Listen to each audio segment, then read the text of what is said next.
don't carry a gun, I drive.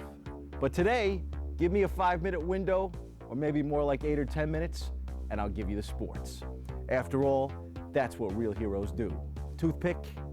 The hero of World Series Game 1 Tuesday night was a guy known for his defense, but who decided to flip the script and enter Fall Classic lore with his bat.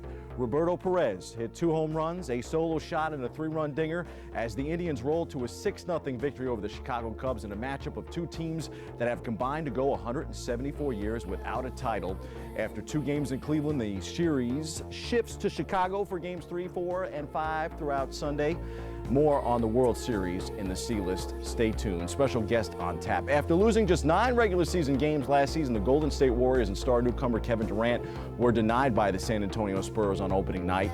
Spurs pounded the Warriors 129-100 Tuesday night. 25 of 28 ESPN basketball writers picked Golden State to win it all. The other 3 votes, 2 for reigning champion Cleveland and 1 for the LA Clippers. I'll take the Clippers. That's how I make my getaways, the Staples Center during rush hour.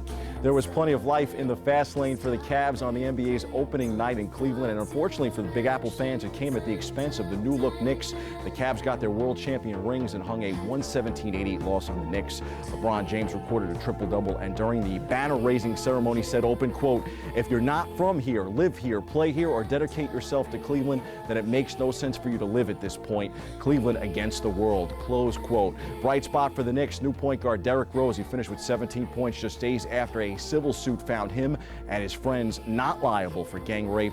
The Orange and Blue returned to New York for their home opener Saturday night against Memphis. On the NFL gridiron, the New York Jets turned to backup quarterback Geno Smith Sunday against the Baltimore Ravens. Smith looked strong early but was forced from the game due to injury. The Jets were then forced to go back to Ryan Fitzpatrick, who had started the team's first 6 games. Fitz rallied the Jets to a 24-16 win afterward. He called out the organization for losing confidence in him. We go inside the locker room for more with the Jets. We had a great game plan, and we made plays. You had Robbie up the middle with the catch. Then you had Robbie with the end around. Me with my touchdown. We just tried to make plays as much as possible, and that's one thing we were missing. Taking one game at a time, that's all we can do. We got to enjoy this win. It's hard to win in the National Football League, no matter who you are, where you're at. So we're going to enjoy it and move forward.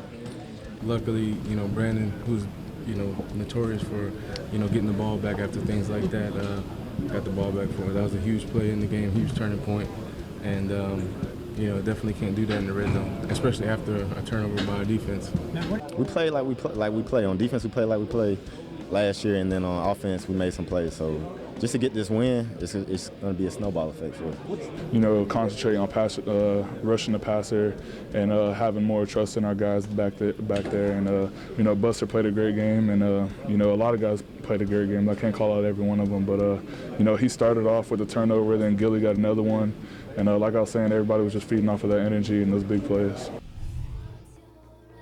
Jets legend Joe Namath, still the only signal caller in franchise history to lead Gang Green to a Super Bowl win, ripped Geno Smith on Twitter for not re-entering the game after suffering a right knee injury. Namath would later apologize for his comments. Smith tore his ACL and is out indefinitely. Jets are 2-5 and will be at Cleveland this Sunday. That's a win for the Jets. Meanwhile, the New York Giants held on for a 17-10 victory in London Sunday morning. The G-men topped the LA Rams, utilizing 4 interceptions to key the win. Big Blue has the bye week this week and then returns on November 6th to face rival Philadelphia at MetLife Stadium. November 6th is also the date for NYCFC's playoff game. New York City wrapped the regular season in grand style in the win column against Columbus on Sunday. The 4-1 win delivered a number 2 seed in the East as well as a bye in the first round. Here's more from Yankee Stadium.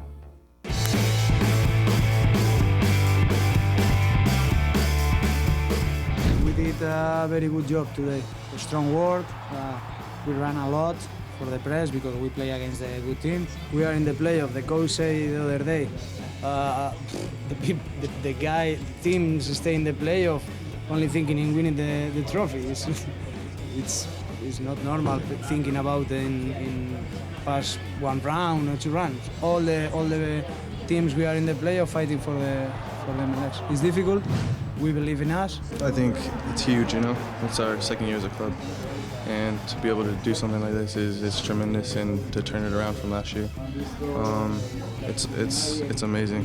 it's nerve-wracking, the feeling, you know, I get, because this is my, like I said, this is my first rodeo and my first playoff as a professional. I think all season it's been very important for us. You know, we constantly play with a full stadium, and they're always here, whether we win or lose. We fill up the stadium, and it's important for us going into the playoffs to be able to have them there and play for them and play really well. It's not just about, you know, us or whatever. It's, I think the whole team, we all bring something to the table, and that's what you see on the field. Going into playoffs, we need to be in the right mindset and stuff, so we're definitely looking to stay focused and finish off the job. Stunning 17-point turnaround for the second-year football club. Spanish star David Villa headlined the banner season, scoring 23 goals, one behind MLS Golden Boot winner Bradley Wright Phillips of the rival New York Red Bulls, who are also playoff bound. Since opening the season 2-2, the Rangers are finding their rhythm. The Broadway Blue Shirts skated past the Washington Capitals Saturday and the Arizona Coyotes on Sunday, setting up their showdown with Boston on Wednesday night. Here are the Rangers after their win Sunday night. Disappointment that could really fire it, and we did it. You know, sometimes you got to have those kind of games, and we've got guys that are good at it and willing to do it. So collective effort by everybody. Yeah, that's exactly it. Even though it's early, these points still count at the end of the day. We probably kind of felt like it'd be wasting one there after that great effort yesterday to come back in that building and win a game, to let this one get away from us. So we did a good job of hanging on and just making sure to find a way to get two.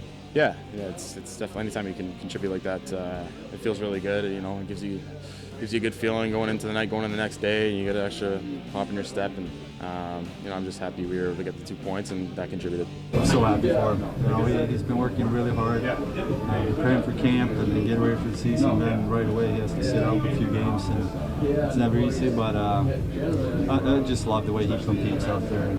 Yeah, that was pretty much what we were trying to instill in everybody from the get-go. You know, the leadership group was trying to preach that to the young guys, that, you know, we have a huge win in Washington, and it really means nothing if we can't back it up with a win tonight. And tonight we had a couple of bumps and bruises that players couldn't play, and you know, some nights you mix and match and it works out. Some other nights it didn't.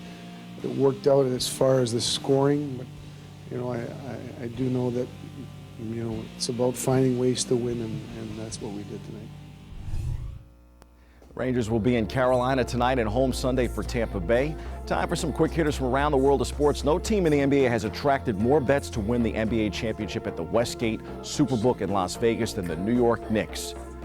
The Knicks opened as 100-1 long shots to win the title, but they have been bet down to 60-1. They're all the way down to 20-1 at MGM sportsbooks. The bets aren't very big, but everyone loves a long shot.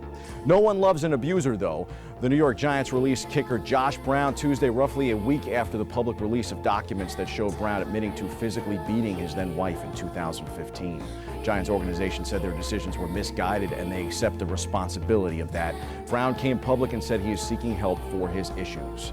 In better news from sports, singer Ciara and Seattle Seahawks quarterback Russell Wilson, who tied the knot about 4 months ago, announced on Instagram that they are having a baby. Wilson called the baby the greatest blessing of all. More nuggets from the World Series. Baseball passed on actor Charlie Sheen and the Wild Thing Rick Vaughn in Cleveland, disappointing fans for throwing out the first pitch, of course. The same could be said for many who petitioned to see legendary broadcaster Bob Uecker step in for Joe Buck on the telecasts just a bit outside. I give Cubby Kyle Schwarber plenty of credit for becoming the first position player to ever get a hit in the World Series after getting 0 hits in the regular season. He returned from the 60-day DL for Game 1 after seeing limited time in the Arizona Fall League. Well, folks, I've got to drive the BronxNet boys to Chicago for Game 3 of the World Series tonight. Bobby C. and Jorge Gomez hit the road. Remember to tune in next time on Open, and don't miss our World Series special on Sports NYC. Enjoy our special guest in the C-List and his wild World Series pick.